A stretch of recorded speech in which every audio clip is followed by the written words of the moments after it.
வணக்கம். Red news செய்திகளுக்காக நான் பிரியா பாலகுமார். சென்னை வடகிழக்கு மாவட்ட திமுக சார்பில் மத்திய பாஜக அரசை கண்டித்து கண்டன பொதுக்கூட்டம் நடைபெற்றது. சென்னை மாதவரம் மண்டல அலுவலகம் எதிரே சென்னை வடகிழக்கு மாவட்ட கழக செயலாளர் மாதவரம் சுதர்சனம் எம்எல்ஏ தலைமையில் தமிழ்நாடு போராடும் தமிழ்நாடு வெல்லும் என்ற தலைப்பில் மத்திய பாஜக அரசை கண்டித்து கண்டன பொதுக்கூட்டம் நடைபெற்றது.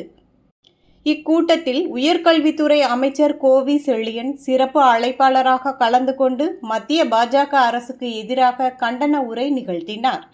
இக்கூட்டத்தில் திருவெற்றியூர் சட்டமன்ற உறுப்பினர் KP சங்கர், கழக சொற்பொழிவாளர் செங்கை தாமஸ், சென்னை வடகிழக்கு மாவட்ட நிர்வாகிகள் மற்றும் பகுதி வட்ட ஒன்றிய கிளை கழக நிர்வாகிகள், அனைத்து அணிகளின் அமைப்பாளர்கள், துணை அமைப்பாளர்கள், 1000க்கும் மேற்பட்ட பெண்கள் என ஏராளமானோர் கலந்து கொண்டனர்.